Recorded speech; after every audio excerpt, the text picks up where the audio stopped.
जय हिंद दोस्तों। आज के इस इम्पॉर्टेंट लेक्चर में हम सभी डिस्कस करने वाले हैं 28 अप्रैल 2025 के करंट अफेयर्स को। तो आप इस पूरे लेक्चर को बहुत ही ध्यान से लास्ट तक जोड़ देखिएगा। तो पहला और इम्पॉर्टेंट क्वेश्चन है, सिमलीपाल किस राज्य में स्थित है जिसे आधिकारिक तौर पर राष्ट्रीय उद्यान का दर्जा दिया गया है? आंसर हो जाएगा ओडिशा। तो ओडिशा राज्य में स्थित है सिमलीपाल, तो उसे अभी हाल ही में नेशनल पार्क का स्टेटस दिया गया है। तो यहाँ पर आप देख सकते हैं, ये है ओडिशा राज्य और यहाँ पर स्थित है सिमलीपाल। तो इसे ही अभी हाल ही में नेशनल पार्क का स्टेटस दिया गया है। तो इस प्रकार से सिमलीपाल भारत का 107वां नेशनल पार्क बन गया है और यह ओडिशा का दूसरा नेशनल पार्क है। ओडिशा में पहले से भितरकनिका नेशनल पार्क है, अब दूसरा बन गया है सिमलीपाल नेशनल पार्क। दोस्तों, सिमलीपाल नेशनल पार्क का जो कुल एरिया है वो है 845.70 वर्ग किलोमीटर का। सिमलीपाल अब ओडिशा का सबसे बड़ा नेशनल पार्क बन गया है, यानी कि ये भितरकनिका नेशनल पार्क से भी बड़ा है। यह क्षेत्र 1980 में राष्ट्रीय उद्यान का दर्जा पाने के लिए प्रस्तावित किया गया था। अब फाइनली 2025 में इसे नेशनल पार्क का दर्जा दिया गया है। दोस्तों, यहाँ पर 361 पक्षियों की प्रजाति पाई जाती हैं, 32 प्रजातियां हैं रेप्टाइल्स की, 55 स्तनधारी प्रजातियां पाई जाती हैं। सिमलीपाल को सबसे पहले 1973 में वन्यजीव अभ्यारण्य घोषित किया गया था।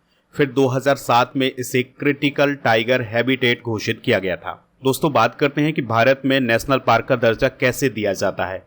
तो अगर किसी क्षेत्र को नेशनल पार्क का दर्जा देना होता है तो या तो राज्य सरकार नेशनल पार्क का दर्जा देती है या फिर डायरेक्ट केंद्र सरकार। अगर राज्य सरकार के द्वारा दर्जा दिया जाता है तो फिर उसकी मंजूरी केंद्र सरकार से लेनी पड़ती है। राष्ट्रीय उद्यानों को वन्यजीव संरक्षण अधिनियम 1972 के तहत स्थापित किया जाता है, यानी कि वन्यजीव संरक्षण अधिनियम 1972 के तहत जो मानक हैं उनको मानते हुए नेशनल पार्क का दर्जा दिया जाता है। भारत का पहला नेशनल पार्क कौन था? तो उत्तराखंड का जो जिम कॉर्बेट नेशनल पार्क था, ये भारत का पहला नेशनल पार्क था। पहले इसे हैली नेशनल पार्क बोला जाता था और इसकी स्थापना 1936 में की गई थी। ठीक है, तो ये सारे इंपॉर्टेंट फैक्ट आप नोट कर लें। भारत के कुछ प्रमुख नेशनल पार्क डिस्कस करते हैं। तो कान्हा नेशनल पार्क है, ये मध्य प्रदेश में है। केवला देव राष्ट्रीय उद्यान ये राजस्थान में है। डेजर्ट नेशनल पार्क ये भी राजस्थान में है। हजारीबाग वन्यजीव अभ्यारण्य ये उत्तराखंड में है। गिर राष्ट्रीय उद्यान गुजरात में है और ये एशियाई शेरों के लिए प्रसिद्ध है। मानस राष्ट्रीय उद्यान असम में है। कंचनजंगा राष्ट्रीय उद्यान सिक्किम में। खीरगंगा राष्ट्रीय उद्यान हिमाचल प्रदेश में। किश्तवाड़ नेशनल पार्क जम्मू कश्मीर में और कुद्रेमुख राष्ट्रीय उद्यान ये कर्नाटका में है। तो ये कुछ प्रमुख नेशनल पार्क हैं, इन्हें आप नोट जरूर कर लें। अगले क्वेश्चन की तरफ बढ़ते हैं। एशियाई विश्वविद्यालय रैंकिंग 2025 में भारत का सर्वश्रेष्ठ संस्थान कौन बना है? आंसर हो जाएगा IISc बेंगलुरु। तो दोस्तों, टाइम्स हायर एजुकेशन के द्वारा अभी हाल ही में एशिया यूनिवर्सिटी रैंकिंग 2025 को जारी किया गया है। तो इसमें जो भारतीय विज्ञान संस्थान यानी IISc बेंगलुरु है, उसे भारत का टॉप विश्वविद्यालय का दर्जा दिया गया है। IISc बेंगलुरु को एशिया में 38वां स्थान हासिल हुआ है, लेकिन इंडिया में से पहला स्थान हासिल हुआ है। और एशिया में पहला स्थान किसे हासिल हुआ है? तो चाइना का जो सिंघुआ विश्वविद्यालय है, उसे एशिया में पहला स्थान हासिल हुआ है। अगर हम बात करें टॉप 10 एशियाई विश्वविद्यालय की, तो पहले स्थान पर है सिंघुआ विश्वविद्यालय जो कि चाइना में है। दूसरे स्थान पर है पेकिंग विश्वविद्यालय जो कि चाइना में है। तीसरे स्थान पर नेशनल यूनिवर्सिटी ऑफ सिंगापुर है जो कि सिंगापुर में है। और चौथे स्थान पर है नानयान टेक्नोलॉजिकल इंस्टीट्यूट सिंगापुर। पांचवें स्थान पर है टोक्यो विश्वविद्यालय जापान। तो ये टॉप 5 तो आपको नोट ही कर लेने हैं, बाकी आप ये भी नोट कर सकते हैं। अगर हम भारत के टॉप 5 विश्वविद्यालय की बात करें तो पहले स्थान पर है IISc बेंगलुरु। दूसरे स्थान पर है अन्ना विश्वविद्यालय चेन्नई। तीसरे स्थान पर है IIT इंदौर। चौथे स्थान पर है महात्मा गांधी विश्वविद्यालय कोयट्टम केरल। और पांचवें स्थान पर है Shoolini university of biotechnology and management sciences Bajhol Himachal Pradesh. तो ये टॉप 5 विश्वविद्यालय हैं टाइम्स हायर एजुकेशन के अकॉर्डिंग भारत में। अगला क्वेश्चन है, पायल कपाड़िया को किस देश के द्वारा officer of the order of art and letters से सम्मानित किया गया है? आंसर हो जाएगा फ्रांस।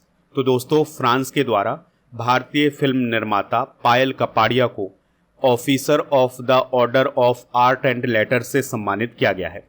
इससे पहले यह सम्मान अमिताभ बच्चन, शाहरुख खान और लता मंगेशकर जी को प्राप्त हो चुका है। ठीक है। पायल कपाड़िया के बारे में कुछ बातें आपको याद रखनी है। तो इनकी एक डॉक्यूमेंट्री थी जिसका नाम था ए नाइट ऑफ नोइंग नथिंग। तो इसके लिए उन्हें वर्ष 2021 में कांस फिल्म समारोह जो कि फ्रांस में आयोजित किया जाता है उसमें उन्हें गोल्डन आई अवार्ड मिला था। ठीक है। 2025 में गोल्डन ग्लोब अवार्ड में पायल कपाड़िया को गोल्डन ग्लोब में बेस्ट डायरेक्टर श्रेणी में नॉमिनेट किया गया था। पायल की film All We Imagine as Light को 82वें गोल्डन ग्लोब अवार्ड 2025 में 2 नॉमिनेशन मिले थे।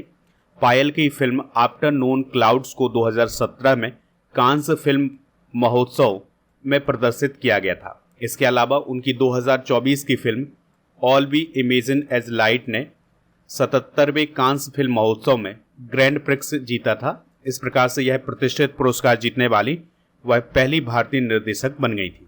अगला क्वेश्चन है, अंतर्राष्ट्रीय बुद्ध धम्म सम्मेलन कहाँ आयोजित किया गया है? तो यह नामसाई अरुणाचल प्रदेश में आयोजित किया गया है। तो अरुणाचल प्रदेश के नामसाई में 2 दिन का अंतर्राष्ट्रीय बुद्ध धम्म सम्मेलन आयोजित किया गया है जिसका टाइटल था बुद्ध धर्म और पूर्वोत्तर भारत की संस्कृति। तो दोस्तों इस सम्मेलन में दक्षिण एशिया और दक्षिण पूर्व एशिया के जो बौद्ध भिक्षु थे और विद्वान थे वो इसमें शामिल हुए थे। बात हुई है वो दोस्तों बौद्ध धर्म की। तो चलिए इसके बारे में कुछ इंपॉर्टेंट फैक्ट डिस्कस करते हैं। तो बौद्ध धर्म की स्थापना गौतम बुद्ध जी के द्वारा की गई थी जिनका जन्म हुआ था 563 ईसा पूर्व में और इनका जन्म लुम्बिनी में हुआ था जो कि आजकल नेपाल में है। इनके बचपन का नाम था सिद्धार्थ और गौतम बुद्ध को ज्ञान की प्राप्ति 35 वर्ष की आयु में हुई थी।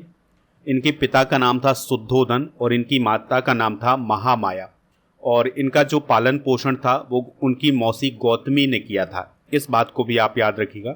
इनकी पत्नी का नाम था यशोधरा और इनके पुत्र का नाम था राहुल। दोस्तों 4 आर्य सत्य है बौद्ध धर्म में जिसमें दुख की सच्चाई, दुख के कारण, दुख का अंत और दुख के अंत का मार्ग। तो ये 4 सत्य कभी कभी एग्जाम में पूछ लिए जाते हैं तो इनको भी आप नोट कर सकते हैं। गौतम बुद्ध ने अपना पहला उपदेश सारनाथ में दिया था। पहली बौद्ध संकीर्ति राजगृह में, दूसरी वैशाली में, तीसरी पाटलिपुत्र में, चौथी कश्मीर में आयोजित की गई थी। गौतम बुद्ध की मृत्यु कुशीनगर में 483 ईसा पूर्व में 80 वर्ष की आयु में हुई थी जिसे महापरिनिर्वाण की घटना कहा जाता है। नेक्स्ट क्वेश्चन है, भारत ने थैलेसीमिया और सिकिल सेल रोग के मैनेजमेंट के लिए किस देश को $2 मिलियन की चिकित्सा सहायता प्रदान की है? आंसर हो जाएगा नेपाल। तो दोस्तों भारत सरकार ने नेपाल की मदद की है और $2 मिलियन यानी $20 लाख की चिकित्सीय सहायता भेजी है। इसमें थैलेसीमिया रोग और सिकिल सेल रोग के रोगियों के इलाज के लिए टीके यानी वैक्सीन और दवाइयाँ शामिल की गई हैं। थैलेसीमिया की बात करें तो यह एक आनुवांशिक रोग है और अगर किसी को थैलेसीमिया रोग हो जाता है तो उसके शरीर में हीमोग्लोबिन की कमी हो जाती है, यानी कि हीमोग्लोबिन को बनाने वाले जो प्रोटीन है उसकी कमी शरीर में हो जाती है जिसके कारण हीमोग्लोबिन शरीर में नहीं बनता है। आपको याद रखना है कि अंतर्राष्ट्रीय थैलेसीमिया दिवस हर साल 8 मई को मनाया जाता है। दोस्तों बात करते हैं सिकिल सेल रोग की। तो यह भी एक आनुवांशिक विकार है, यानी एक पीढ़ी से दूसरी पीढ़ी में पहुंचता है और अगर किसी व्यक्ति को सिकिल सेल रोग हो जाता है तो उसकी जो आरबीसी होती है वो अर्धचंद्राकार हो जाते हैं, यानी कुछ इस प्रकार से हो जाती हैं, मुड़ जाती हैं। ठीक है, जिसके कारण ऑक्सीजन का परिवहन बाधित होता है, यानी कि उसके शरीर में ऑक्सीजन का परिवहन सही तरीके से नहीं हो पाता है। ठीक है, तो इस रोग को बोला जाता है सिकिल सेल रोग। नेपाल की बात हुई है तो राजधानी इसकी काठमांडू है, राष्ट्रपति है रामचंद्र पौडेल, पीएम है केपी शर्मा ओली और करेंसी है नेपाली रुपया। सूर्य किरण अभ्यास भारत और नेपाल के बीच होता है, तो इस पॉइंट को भी आप याद रखिएगा। नेपाल के साथ भारत के किन किन राज्यों की सीमा लगती है? उत्तराखंड, उत्तर प्रदेश, बिहार, पश्चिम बंगाल और सिक्किम। अगला क्वेश्चन है, इंडिया स्टील 2025 का आयोजन कहाँ किया गया है? तो इस क्वेश्चन का जो राइट आंसर हो जाएगा वो हो जाएगा मुंबई में। तो इंडिया स्टील एक प्रकार का सम्मेलन है जो कि मुंबई में आयोजित किया गया है। तो इस बार इसका 6वां संस्करण आयोजित किया गया है 24 से 26 अप्रैल तक। इसकी थीम थी स्टील के भविष्य को आकार देना, क्षमता वृद्धि, स्थिरता, डिजिटलीकरण और डाउन स्ट्रीम अनुप्रयोगों को बढ़ावा देना। दोस्तों इंडिया स्टील का जो फर्स्ट एडिशन हुआ था वो 2013 में हुआ था, इस बात को आप याद रखिएगा। तो इस सम्मेलन में भारत और विदेशों की स्टील उद्योग से जुड़े हुए जो लोग होते हैं वो एक साथ आते हैं और स्टील उद्योग में किस प्रकार से कार्य किया जाए, किस प्रकार से इसको और बेहतर बनाया जाए, इसके लिए चर्चा करते हैं।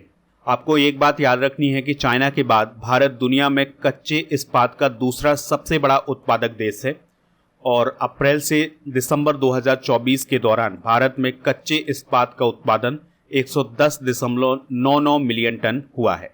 ऑस्ट्रेलिया, ब्राज़ील और चाइना के बाद भारत दुनिया का चौथा सबसे बड़ा लौह अयस्क उत्पादक देश है। भारत दुनिया में स्पंज आयरन का सबसे बड़ा उत्पादक देश है। भारत सरकार ने भारत को वैश्विक इस्पात उद्योग का केंद्र बनाने के लिए 2017 में नई इस्पात नीति की घोषणा की थी। ये काफ़ी इंपॉर्टेंट हो जाता है आपके लिए। आपसे पूछा जा सकता है कि भारत सरकार ने नई इस्पात नीति कब बनाई थी, तो वो बनाई थी 2017 में। वर्ष 2030 तक प्रति वर्ष 300 मिलियन टन इस्पात उत्पादन क्षमता हासिल करना भारत सरकार का लक्ष्य है और वर्ष 2030 तक देश में प्रति व्यक्ति इस्पात खपत को बढ़ाकर 160 किलोग्राम प्रति वर्ष करने का भी भारत सरकार का लक्ष्य है। तो ये सारे इंपॉर्टेंट फैक्ट आप नोट कर लें क्योंकि इन्हीं फैक्ट से आपके एग्जाम में क्वेश्चन पूछे जाते। बढ़ते हैं अगले क्वेश्चन की तरफ। हाल ही में निम्न में से किसमें 6.2 तीव्रता का एक शक्तिशाली भूकंप आया था? आंसर हो जाएगा मरमरा सागर में। तो दोस्तों मरमरा सागर में अभी हाल ही में 6.2 तीव्रता का एक शक्तिशाली भूकंप आया था जिसके कारण ये चर्चा में बना हुआ है।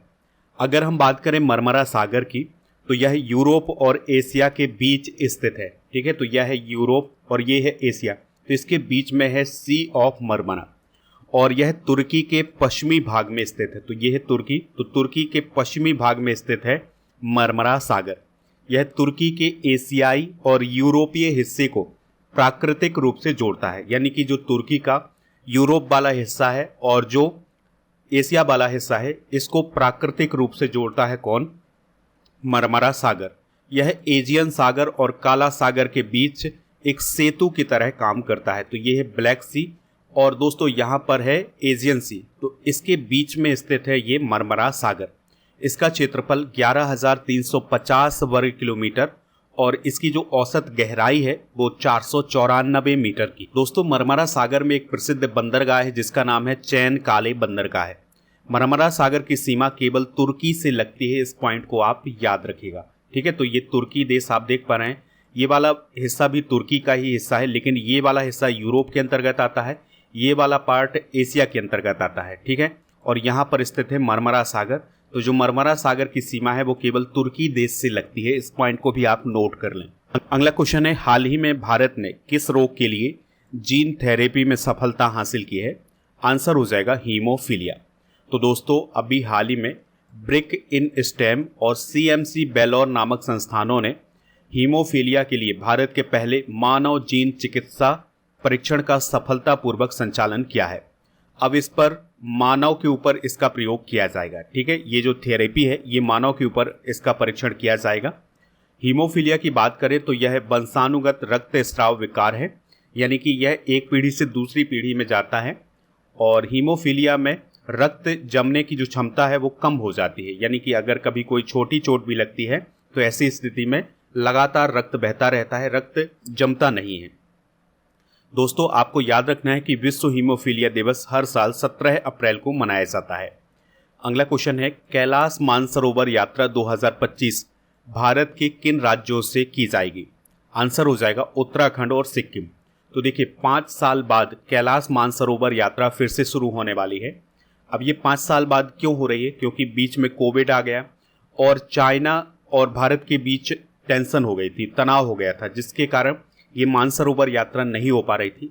अब हालांकि चाइना ने इसकी मंजूरी दे दी है, तो अब 5 साल बाद फिर से कैलाश मानसरोवर यात्रा की जाएगी। यह जो यात्रा होगी 2025 की, यह 30 जून से 25 अगस्त के बीच में होगी। तो दोस्तों इसके लिए 2 रास्ते हैं भारत से। तो पहला रास्ता है उत्तराखंड से, दूसरा रास्ता है सिक्किम से। तो उत्तराखंड में जो लिपू लेक दर्रा है वहाँ से होकर के ये यात्रा जाती है कैलाश मानसरोवर तक, और सिक्किम का जो नाथुला दर्रा है यहाँ से होकर के यात्रा जाती है मानसरोवर तक। ठीक है, तो 2 रास्ते हैं भारत से कैलाश मानसरोवर यात्रा के लिए। और फिर इन दोनों दर्रों से होकर के ये यात्रा तिब्बत में जाती है और तिब्बत में ही स्थित है ये कैलाश मानसरोवर। तो यहाँ पर आप देख सकते हैं ये है कैलाश मानसरोवर और ये है उत्तराखंड। तो उत्तराखंड में जो लिपुलेख दर्रा है यहाँ से होकर के यात्रा कैलाश मानसरोवर तक जाती है। तो एक रास्ता तो ये हो गया, दूसरा रास्ता होता है सिक्किम के नाथुला दर्रे से। तो ये इतना लंबा रास्ता जो है कैलाश मानसरोवर तक जाता है। एक और रास्ता है लेकिन वो नेपाल से है, ठीक है, नेपाल से और सागर तक जाता है, फिर कैलाश मानसरोवर तक। कैलाश मानसरोवर की अगर हम बात करें तो कैलाश मानसरोवर की समुद्री तल से जो ऊंचाई है वो है 21.77 हजार फीट की। उत्तराखंड के लिपुलेख से कैलाश मानसरोवर की जो दूरी है वो है 65 किलोमीटर की। और जो सिक्किम का नाथुला दर्रा है वहां से कैलाश मानसरोवर की यात्रा है 802 किलोमीटर की। यानी कि अगर कोई व्यक्ति सिक्किम से मानसरोवर की यात्रा करता है तो उसे 802 किलोमीटर की यात्रा करनी होगी। अगर वो उत्तराखंड से करता है तो उसे केवल 65 मीटर की यात्रा करनी होगी कैलाश मानसरोवर तक। अगला क्वेश्चन है, ड्रीमी टेक्नोलॉजी की पहली भारतीय ब्रांड एम्बेसडर कौन बनी है? आंसर हो जाएगा कृति सेनन। तो दोस्तों भारतीय एक्ट्रेस हैं कृति सेनन, तो उन्हें अभी हाल ही में चाइनीज होम और personal appliance brand dreamy technology का ब्रांड एम्बेसडर बनाया गया है। ड्रीमी टेक्नोलॉजी कंपनी की स्थापना 2017 में की गई थी। कुछ इंपॉर्टेंट ब्रांड एम्बेसडर डिस्कस करते हैं, जैसे फ्रेंच लग्जरी ब्रांड चैनल के ब्रांड एम्बेसडर के रूप में अनन्या पांडे को घोषित किया गया है। फिट इंडिया आइकॉन के ब्रांड एम्बेसडर बने हैं आयुष्मान खुराना। विजन 2020 इंडिया के सद्भावना राजदूत बने हैं कृष्णामाचारी श्रीकांत। फेडरल बैंक के ब्रांड एम्बेसडर बने हैं विद्या बालन। टाटा मोटर्स के ब्रांड एम्बेसडर है विकी कौशल और स्केचर्स के ब्रांड एम्बेसडर के रूप में जसप्रीत बुमराह को अभी हाल ही में नियुक्त किया गया था। इंडिया गेट बासमती चावल के ब्रांड एम्बेसडर बने हैं अमिताभ बच्चन। फिक्की फ्रेम्स के ब्रांड एम्बेसडर आयुष्मान खुराना और पूमा इंडिया के ब्रांड एम्बेसडर पीवी सिंधु बनी है। तो ये थे आज के करंट अफेयर्स के क्वेश्चन। आप स्टडी करके ऐप को इंस्टॉल कर लें। अभी दोस्तों प्ले स्टोर पर कुछ दिक्कत आ रही जिसके कारण आपको स्टडी कर का जो ऐप है वो आपको प्ले स्टोर पर नहीं मिलेगा। नीचे डिस्क्रिप्शन बॉक्स में एक लिंक दी गई है, वहाँ से आप इसको इंस्टॉल कर सकते हैं। ऐप पर जैसे ही आप कोर्स एंड पीडीएफ वाले ऑप्शन पर जाएंगे तो आपको राजा गुप्ता सर का जो अर्जुन जीएस फाउंडेशन बैच है ये मिल जाएगा।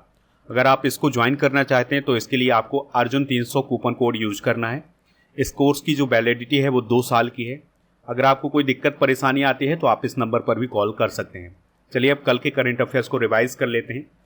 पाकिस्तान ने भारत के साथ के समझौते को स्थगित किया है, शिमला समझौता।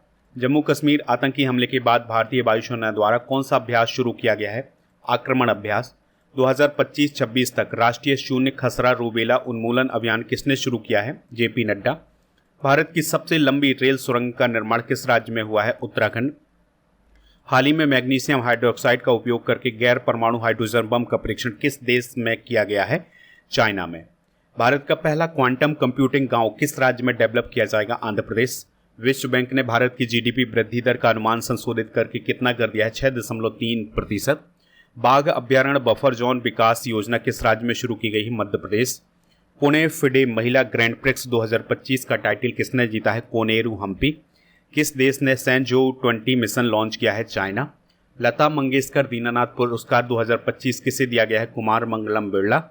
और कुल एआई निवेश के आधार पर टॉप 10 देश में भारत किस स्थान पर है? 7वें स्थान पर। आज के जनरल नॉलेज के पिटारे में हम भारतीय स्थानों के उपनाम डिस्कस करेंगे, जैसे स्वर्ण नगरी अमृतसर, बंगाल का शोक दामोदर नदी, भारत का मैनचेस्टर अहमदाबाद, बिहार का शोक कोसी नदी, 7 द्वीपों का शहर मुंबई, नीले पहाड़ नीलगिरी को बोला जाता है, अरब सागर की रानी कोच्चि को, पहाड़ों की रानी मसूरी उत्तराखंड को, अंतरिक्ष नगरी बेंगलुरु को, पवित्र नदी गंगा को बोला जाता है, भारत का गार्डन सिटी बेंगलुरु, भारत का हॉलीवुड मुंबई, भारत की सिलिकॉन वैली बेंगलुरु, महलों का शहर कोलकाता, भारत का इलेक्ट्रॉनिक शहर बेंगलुरु और बुनाई का शहर पानीपत, गुलाबी शहर जयपुर और झीलों का शहर श्रीनगर, मंदिरों का शहर वाराणसी कहलाता है। डेक्कन क्वीन के रूप में पुणे को जाना जाता है।